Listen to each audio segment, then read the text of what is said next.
جادو کا بیان ہو رہا تھا اور آپ نے سنا کہ جادو کے عمل سے کیا نقصانات بپا ہوتے ہیں، بیماریاں اور جدائی، نفرتیں، کدورتیں اور بعض اوقات قتل تک، کاروباری نقصان، یعنی شیاطین یہ سارے عمل کرتے ہیں۔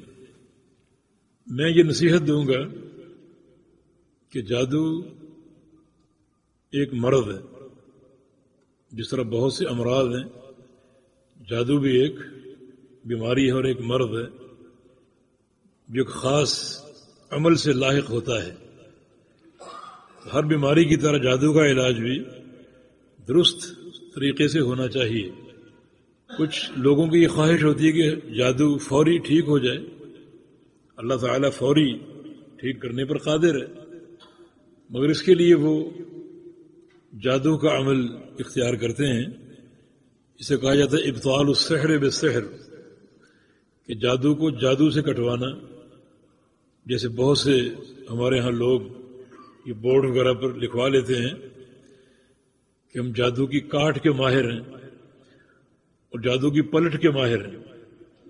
یعنی کاٹ کا معنی جادو ہم کاٹ دیتے ہیں، فوراً ختم کر دیتے ہیں، اور پلٹ کا معنی جس نے جادو کیا ہے اسے ہم پلٹ دیں گے، وہ جادو اسے لاحق ہو جائے گا۔ یہ دونوں عمل سحر اور باطل ہیں۔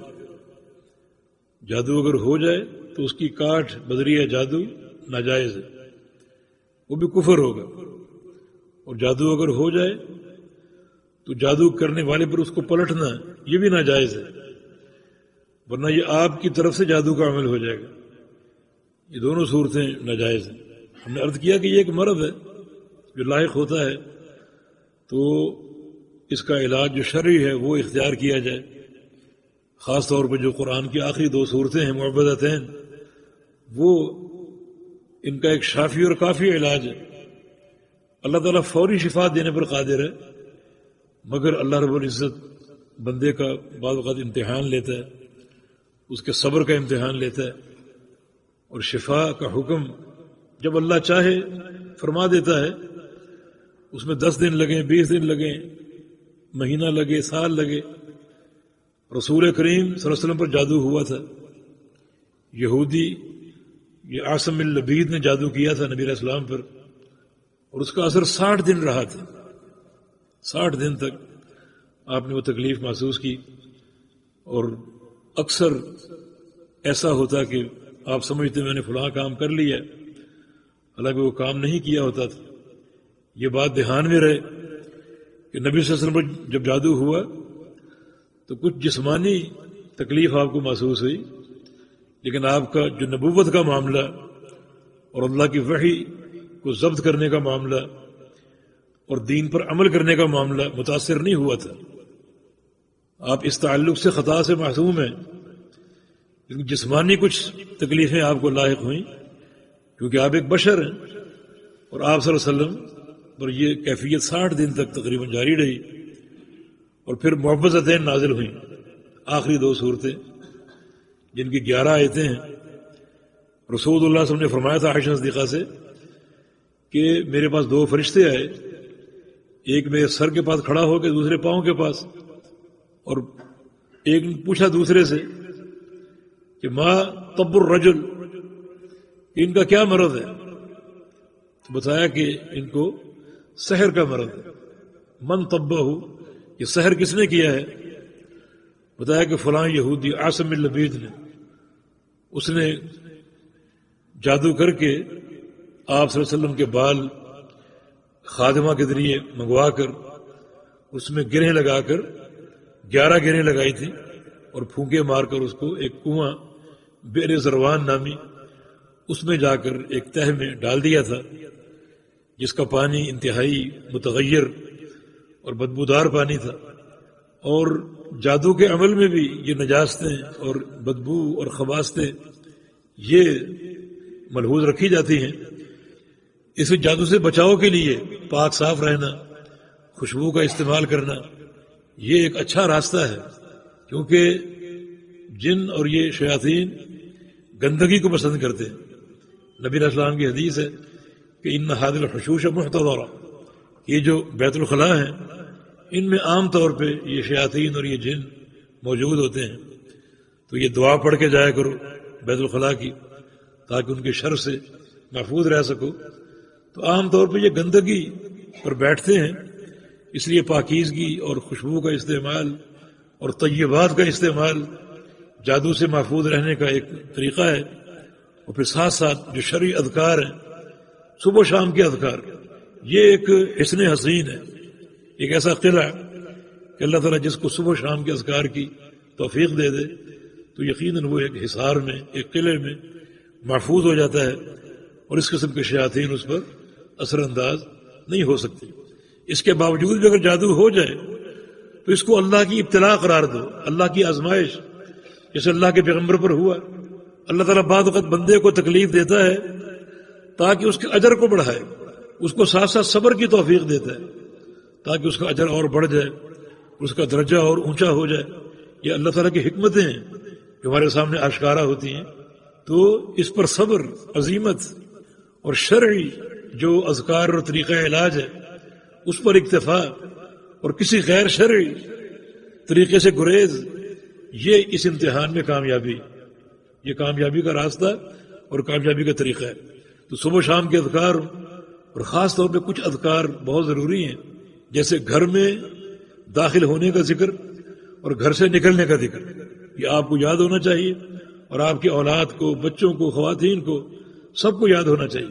نبی علیہ السلام کی حدیث ہے جب آپ گھر میں داخل ہوتے ہیں تو شیطان پہلے سے موجود ہوتا ہے اور وہ آپ کی آمد کا طریقہ دیکھتا ہے۔ اگر آپ گھر داخل ہونے کی دعا پڑھ کر داخل ہوئے تو شیطان کیا کہتا ہے؟ آج اس گھر سے ٹھکانہ ختم، یعنی آنے والا جو گھر کا سربراہ ہے وہ اللہ کا ذکر کر کے داخل ہوئے، اور گھر میں آنے والے اللہ کا ذکر کر کے داخل ہوئے، تو ہمیں آج اس گھر میں ٹھکانے کی توقع تھی، مگر ذکر کر کے داخل ہوئے تو گھر میں ہمارا ٹھکانہ ختم ہو گیا۔ اب کھانا پیش کیا جاتا ہے، شیطان دیکھ رہے، اگر کھانا شروع کیا بسم اللہ پڑھ کر تو شیطان کہتا آج اس گھر سے کھانا بھی ختم، ٹھکانہ بھی ختم اور کھانا بھی ختم۔ اور اگر ایک انسان گھر میں داخل ہو، دعا پڑھے بغیر، ذکر کیے بغیر کھانا شروع کرے، بسم اللہ پڑھے بغیر، تو اس کے گھر میں شیطان کا ڈیرا ہوتا ہے، اور اس کے کھانے میں شیطان شریک ہوتا ہے، اور کھانے کی برکت ختم ہو جاتی۔ تو خاص طور پہ یہ دعا آپ کو یاد ہونی چاہیے، اور آپ کے بچوں کو یاد ہونی چاہیے، اور گھر کی خواتین کو یاد ہونی چاہیے، کیونکہ شیطان اس موقع پر گھات لگائے بیٹھا۔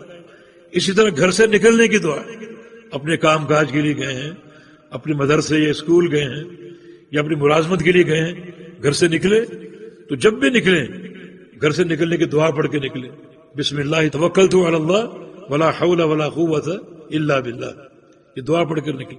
کیونکہ آج باہر جادو کا عمل عام ہے، جادو کا عمل عام ہے، اور کثرت سے لوگ جادو کرتے ہیں، کرواتے ہیں۔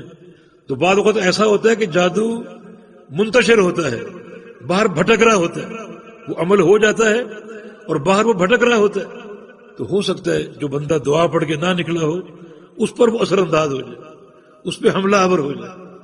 اس لیے خاص طور پہ یہ دو دعائیں، گھر سے نکلنے کی اور گھر واپس آنے کی۔ پھر بیت الخلاء کی دعا، کیونکہ اکثر شیاطین بیت الخلاء میں ہوتے ہیں، گندگی کے مقام پر، اور پھر صاف ستھرا رہنا، اور سب سے اہم بات اس کا علاج شرعی طریقے سے ہو۔ آخری دو صورتیں اسی لیے اتری، اللہ کے پیغمبر پر جادو ہوا، پھر یہ اللہ تعالیٰ کی وحی آئی، یہ دو صورتیں آئیں۔ میں نے بتایا تھا نا، نبی علیہ السلام پر جادو کیا گیا 11 گروہوں کے ساتھ، اور اس کی 11 آیتیں ہیں۔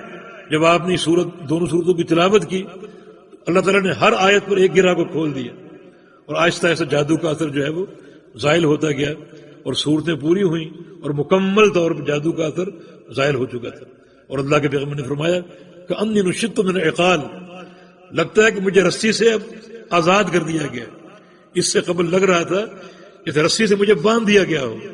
اور میں نے ان صورتوں کی تلاوت کی، ان آیتوں کی تلاوت کی، تو اس قدر میں ہلکا پھلکا محسوس کر رہا ہوں، یہ رسی کھول کر جو جکڑا گیا تھا مجھے آزاد کر دیا گیا ہو۔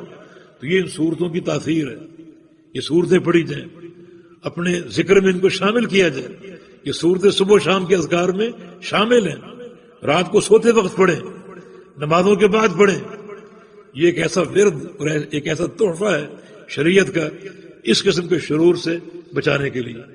اور پھر بھی اگر جادو کا عمل ہو جائے تو وہ اللہ کا امتحان ہے.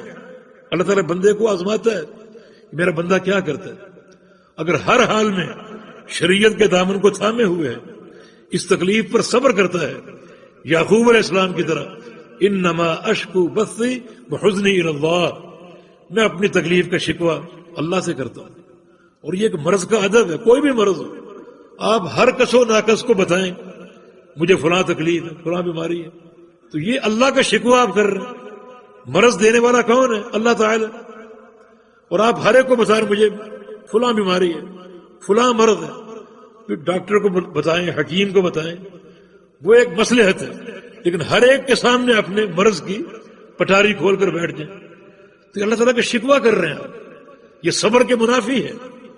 نہیں، صبر کے دامن کو تھامے رہیں. اور یہ بھی صبر ہے کہ اس مرض کا علاج شریعت کے مطابق ہو. شریعت کے خلاف ہوگا تو یہ طریقہ علاج صبر کے منافی ہوگا اور اللہ رب العزت کی ناراضگی کا باعث ہوگا. امتحان میں آپ ناکام ہو گئے، لیکن اگر آپ صبر کریں گے اور شریعت کے دامن کو تھامے رہیں گے تو اللہ رب العزت شفا بھی دے گا، راضی بھی ہوگا، اور اس امتحان میں آپ کامیاب بھی ہو جائیں گے. جی.